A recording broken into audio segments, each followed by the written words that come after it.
akkam jirtu daawwattoota Oromoo View har'a sagantaa addaa qabannee isinii dhiyaannee jirra. Har'a gaa akka carraa biyya keenya keessatti dhimmoota adda addaa rakkoo adda addaatu uumamaa jira. Nus akka dubartoota Oromoo biyyaan baa jirrutti rakkoon kun akkamitti Oromoon keessa darbuu danda'a kan jedhu irratti mari'achuudhaaf gara kana dhufnee jirra. Har'ammoo kan sagantaa keenya adda godhu co-host nu wajjin kan sagantaa kana isiniif dhiyeessu nu wajjin mari'atu nama jabaa qabna. Har'a Hurriyaa Yohaannis Lataatu nu wajjin jirti. Hurriyaa baga nagaan gara sagantaa keenyatti dhufte. Sinis naaf heeruu keessaniif galatooma. Kan as jirtu immoo Taliileedha. Lalistu kan sagantaa keenyaa akkuma yeroo hundaa immoo kan waraabee babbareechee gara keessanitti dhiyeessaa jiru. Caaliinis istuudiyoo keessa jira. Gibee Production irraa. Egaa rakkoon torban kana kaleessarraa jalqabee jechuudha. Sanbata guddaa akka biyya keenyaatti siyaasa biyya keenya keessatti waan hin yaadamne ta'ee jira.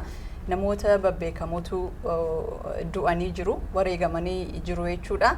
Haala isaa gad fageenyaan beekuu baannulleen rakkoon kun uummata keenyalleen ilaallata. Nus ilaallata jennee waan yaadneef akka uummata Oromootti, akka dubartii Oromootti akkamitti ilaalla, uummanni keenya immoo akkamitti keessa darbuu qaba waan jedhuun mari'achuu as jirra. Mee Hurriyaa akkamitti ilaalta? Dhugaadhumatti wanti haalli biyya keessa deemaa jiru baay'ee koompleksiidha.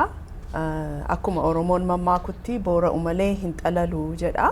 So booruun sun itti faffagaatee waan deemaa jiru fakkaata. Waan dhumees immoo miti.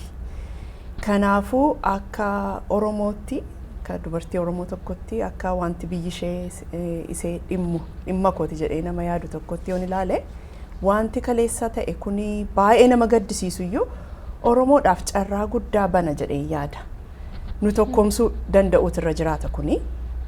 Nu tokkoomsee haala addaatiin, humna addaatiin biyyattiidhaaf nagaa buusuu danda'u nurra jira yaada jedhuun qaba'an. Wanti ta'e kuni ollaa keenyatti ta'e nu gaddisiisa, nu gaddisiisuus qaba. Maaliif yoo nu gaddisiisin akka dhimma nama gara biraatti yookiin akka dhimma ollaatti ilaalla yoo ta'e sirrii miti.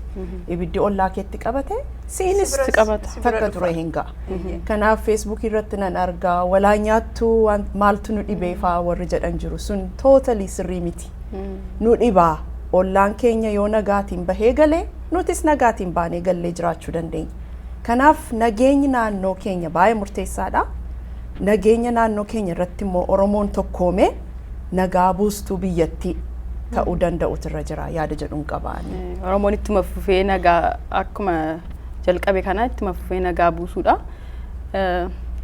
Amma yemmuu kanatti Oromoon dhugaa tokko ta'uu isaan irra jira baay'ee barbaachisaadha. Tokko ta'anii wajjin caammalee inni akkuma jettee inni ollaa keenya irra geessu inni bira gahuu danda'a. Kanaafuu hundumtuu amma awweekii ta'ee ilaaluu qaba. Amma asirratti Facebook irratti namni wala nyaattu isa jedhu kana anis argeera. Garuu dubbiin isaa akkas miti. Biyya keenya keessatti geeddaramatu dhufee jira. Geeddaramsi kun immoo kan itti gammades jira, kan itti hin gammannes jira. Haa ta'uyyuu malee kun hunduma keenya ilaallata. Amma gaafa warri du'anii kuni warra mootummaa wajjin hojjetanidha. Kuni biyya keenya keessa deddeebi'u ture, namni warri kaanis du'u turu. Kuni haasofnuu fi kan warra mootummaarra jiran du'i isaanii caalee kan warra kaanii mootuu hin ta'ini walumaa galatti namni namaaf du'aa hin hafu. Namni du'aa oolaa haa ta'u malee inni kaleessaa immoo kan nama sodaachisu rakkina fidaa akkuma Hurriyaan jette Oromoon lama sadii galagalee of ilaaluu qaba waan ta'uutti jiru biyya keessatti. Maaliif inni ollaa kee ta'ee dhufee sitti ta'aa jechuudha. Maaliif hundumti keenya nama biyya Itoophiyaa keessa jirruudha. Afaan adda addaa haasofnu maleessa akka humanity namuma miti. So kanaaf wala nyaattuu maaloon ituun hin jiraatini nama gadduun warra du'anii fi baay'een gaddaman karaa kootiin. Maaliif inni suni nama olaanaadha. Amaaraatiif pirezidaantii Amaaraati. Kun nurras ka'uu danda'a. So namatti quba qabuuni anaaf ulfaataa na ta'e boru immoo gaafa natti dhufu immoo maaliin jedha kanaaf Oromooni ituu itti yaade maaliif akka wal fudhannee rakkinni hundumaa keenyatti dhufaa jechuudha. Biyyattii guutummaa raasuutti jira. Kun immoo keessumaa warri biyya kana jirru biyya gaarii keessa jiraanne wala nyaattu hadu'anii kaa maaloo jechuun nurraa hin eegamu argite. Akkasinatti fakkaata nagaa keessa jiraattee isa kaanitti haasaas teessee darbachuun baay'ee ulfaataan. Keessumaa amma interneetiin hin jiru amma. Namni wal argee baay'ee information hin qabnu. Information qabaannee finaasuufni garuu miidiyaa irratti wanti babba'ee jira. Isumarraa arginee kan haasa'utti jiru malee information addaa qabaannee miti. Akkuma ati jettee akkuma Hurreenis jettee nuyi odeeffannoo gadi fageenyaan hin qabu. Garuu akka dhala Oromootti wanti nutu jira. Wanti irratti mari'achuus qabnu jira miti. Kan biraa akkuma ati jettee jijjiiramni biyya keenya keessa ta'ee jira. Waggaa tokko guuteera. Jijjiirama kana keessatti immoo garee adda addaatu waliin ta'ee waliin hojjetaa jira. Garee jijjiirama kana kuffisuuf deemuu jira. Garee jijjiirama kana immoo ceesisuuf deemaa jirutu jira jechuudha. Amma akka dubbisaa jirrutti naannoo Amaaraatti garee jijjiirama kana kuffisuu barbaaduuf tursuu barbaadu irratti lammata immoo kana qofa miti beekaa. Ethiopia ishee durii iseenuu hin feene sun iseenuu nu gabroomsaa turte isa Oromummaa keenyan eenyummaa keenya diinaa gochaa turte sana warra deebisantu kana keessatti qoda fudhatee jira.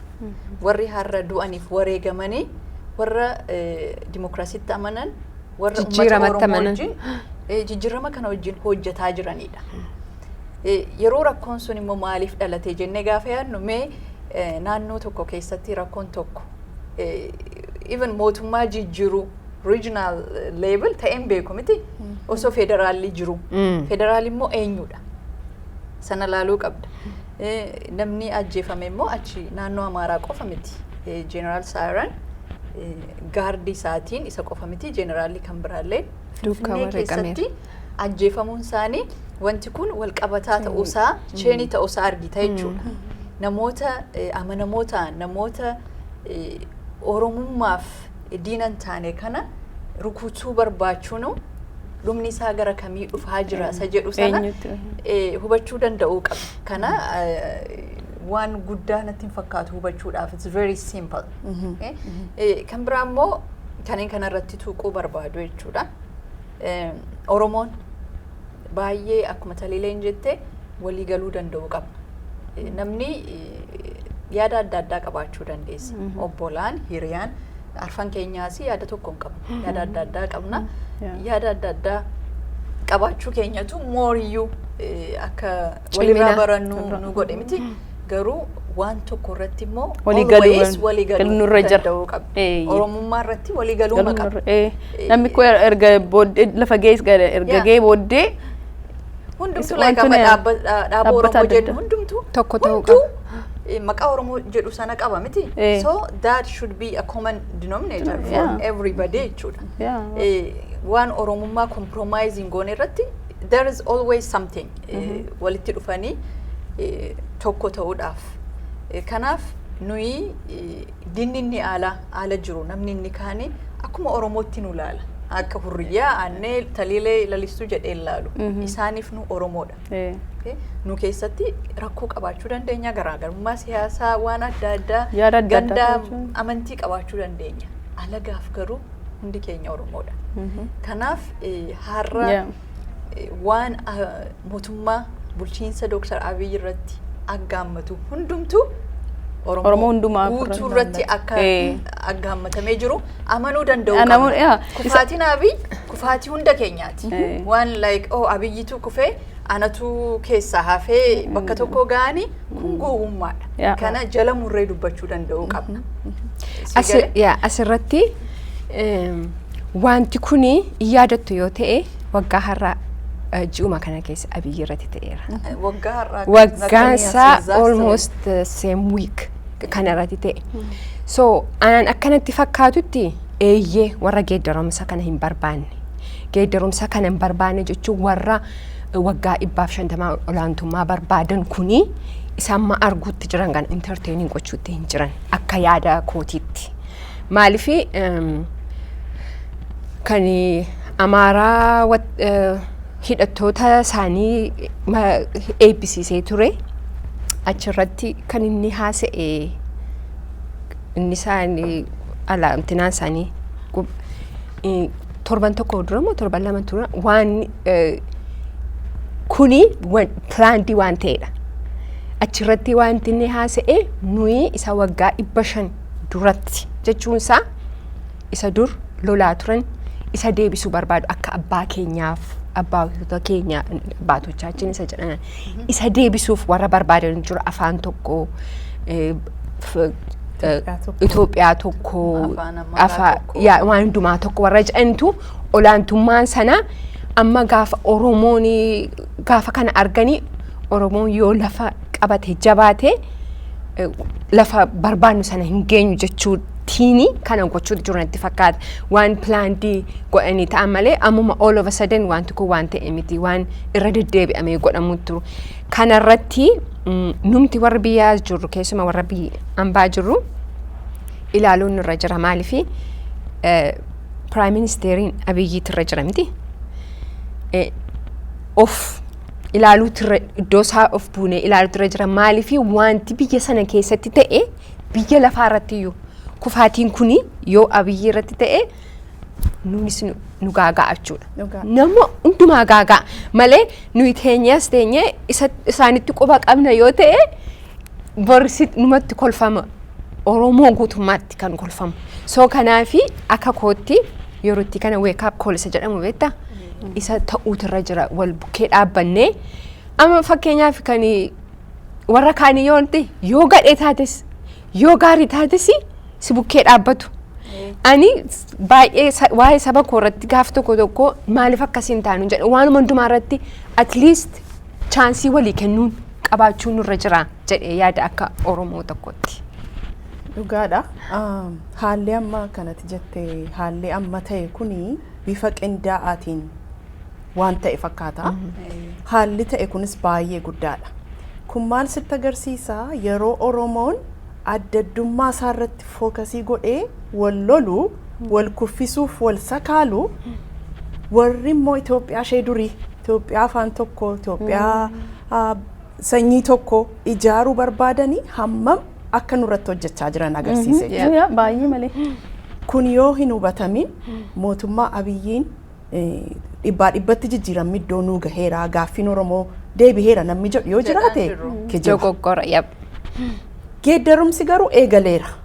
At least dur Itoophiyaan afaan tokko Itoophiyaan sanyii tokko geeddaramte Itoophiyaan bifa hedduu calaqqistu yaada hedduu calaqqistu uumamaa jirti. Uumamtee hin raawwanne. Kanaafuu nutis galma safagoo jiru ilaallee addaddummaa keenya irra fookasii gochuu irra sumati jette Oromoo isa jedhu sanarratti yoo fookasii goone wanti nuti wal jibbinuuf wanti nuti wal sakaalluuf hin jiru. Hundumti keenya Oromiyaan hunduma keenyaaf wal qixa. Anaaf haadha buddeenaa taatee siif haadha hin taatu. Hunda keenyaaf haadha waan taateefi common grounding keenya Oromoo yoo ta'e waan Oromoo sakaaluu irratti hojjechuun narra hin jiran. Waan Oromoo dagaagsu waan Oromoo lalisu irratti. Mootummaan kiiloon 4 kan galee jiru Oromoo obboleessa keenya ilma abbaa gadaadha. Wanta hedduu irratti walii galuu dhiisuu dandeenya. Garuu jijjiirama eegale kan akka inni fiinxaan baasuuf yoon gufuutti ta'uu baadhe yoon gargaaruullee baadhe yoon gufuutti ta'uurraa of qusadhe inni waan tokko. Kanaafuu haala danda'ameen tokkummaa keenya irratti tokko gaafa jennu immoo yaada tokko afaan tokko isa jennu sana deemna taanaan Itoophiyaadhuma seesaan lallisan sanatti deebi'aa irra jechuudha. Addaddummaa keenya qabaannee garuu Oromummaan keenya immoo common groundii nu ta'uu qaba yaada jedhuuni. Kanuma irratti dabalee waa jechuun barbaada yeroo baay'ee kaniin comment gochuurraa kaniin of qusadhuuf biyyaan baa keessa jirra.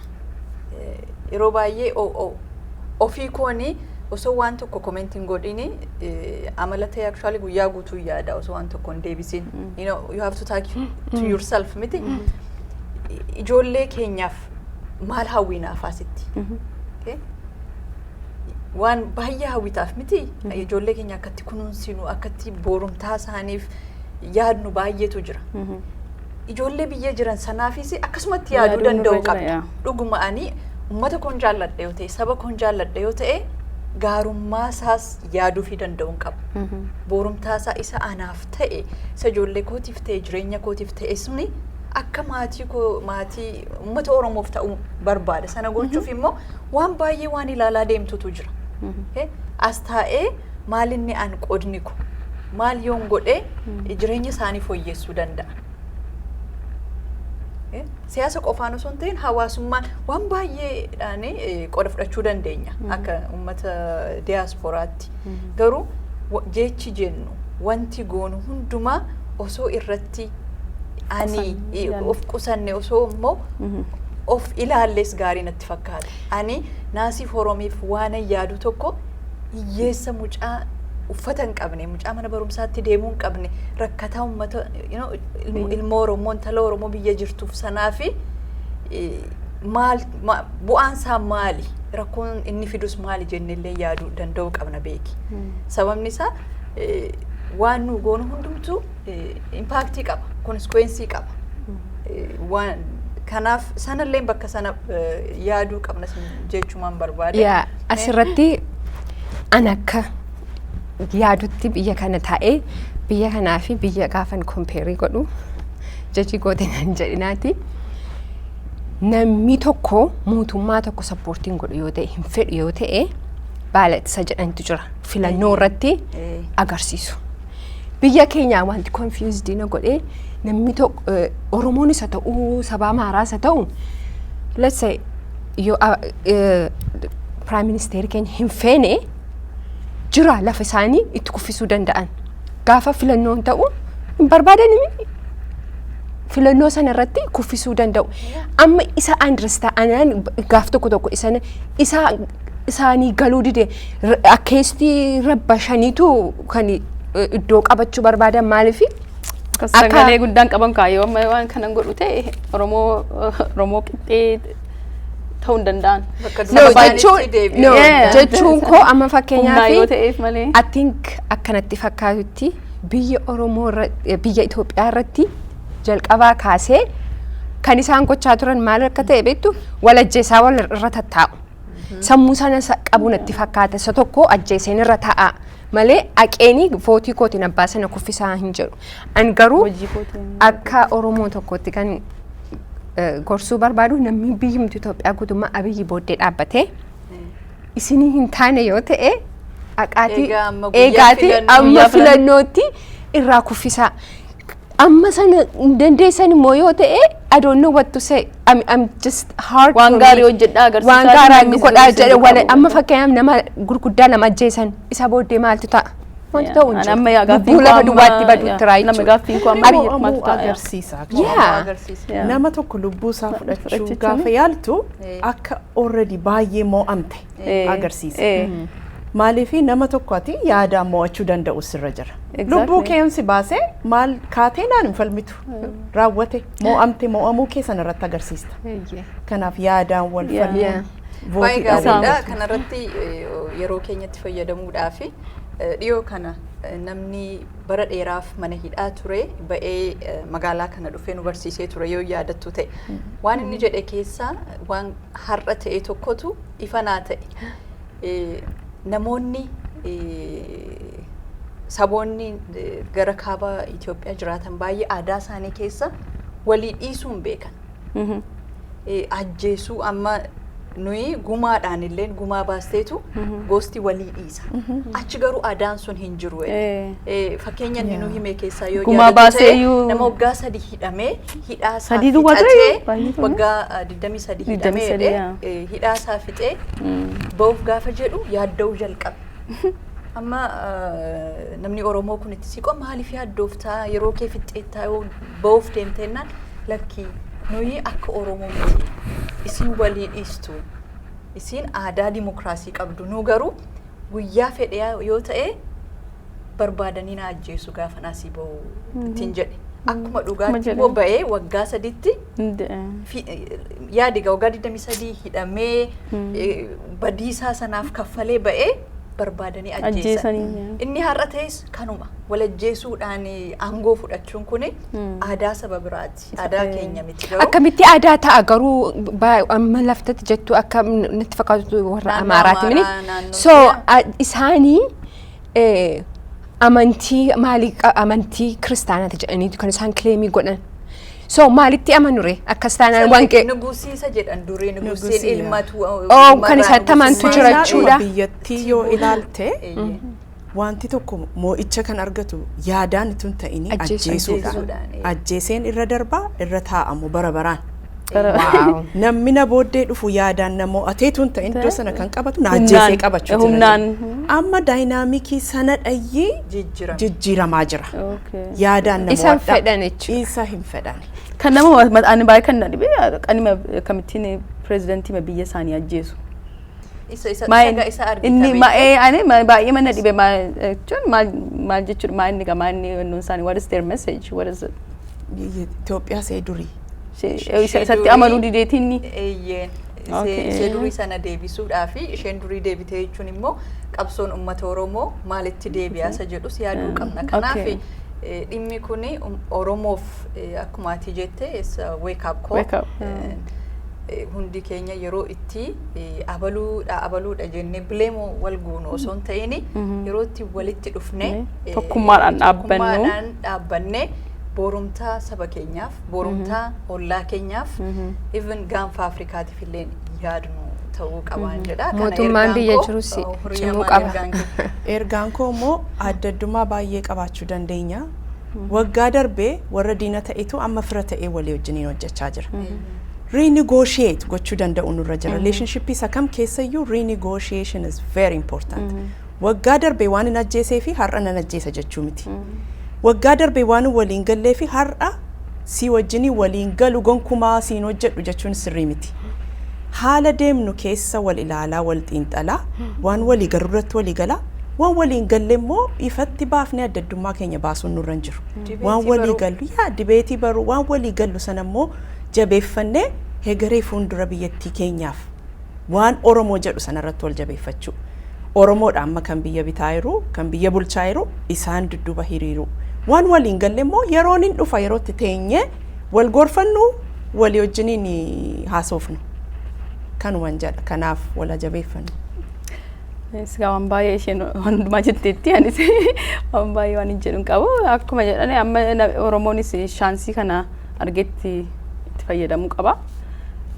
Sabi Itoophiyaa hundi isaanii akka waan kun waan kaleessa ta'e hundumarra ga'uu akka danda'uuf beekanii hundumtuu ofitti deebi'ee biyyattii kana yoo guddisuu barbaade biyyattii kana hundumtuu ulfaana keessa jiraattee akka biyya isaatti ilaaluu barbaade maaltu gaariidha maaltu nuuf wayyaa fuula duratti maaltu nu baasa jedhanii waliigalteedhaan waan tokko irratti murteeffachuu isaanirra jira malee bara baraan yeroo hundaa maqaan Itoophiyaa yookaan beelaan yookaan lolaa kam jechuun waggaama tokkoof jiima tokkoof illee nagaadhaan jiraatanii beekan. Sanarraa ba'uu qabu geddaramuu qaba. Lalo. Ani immoo kan hin jedhu sabi biyya Itoophiyaa guutummaaf keessumaa sabi Oromoo jaallataniis jibbanis tokko ta'anii wal wajjin hojjetan taanaan wal fudhanii boolla lixna. Kanaafi wal wajjin hojjetanii gaafa waan barbaadan gaafa barbaadan iddoo isaa ga'anii abbaa barbaadan kuffisan amma garuu wal booddee dhaabbachuun dirqama hunduma namaati. Baay'ee fayyaa ta'a. Egaa ergaan keenya jiru hundumtuu uummanni Oromoo dhaabbanni Oromoo gareen hundumtuu garee gareedhaan dhaabbatee jiru yeroo itti tokko ta'ee Oromummaa tiksu biyya isaa tiksu kanaaf kanuma ergaan kan nu dabarsuuf gara kana dhufne. Egaa yoo yaada kan biraa immoo daawwattoonni keenya qabaatan nu barreessaa. Yaada keessan nuuf ergaa sagantaa har'aaf isinii qabannee dhiyaanne kanumaan xumurraa Hurriyaa baay'ee galatoomii waan asitti nuuf argamteef Asin immoo taliilee jira lalistuu wajjin akkasumas kan sagantaa kana waraabesni dhiyeessaa jiru silas maqaasaa himeen ture Caalii Yaadasaa Gibee Production waliin ta'uudhaan nagaan nu turaasiniin jenna fayyaa ta'a. Oromo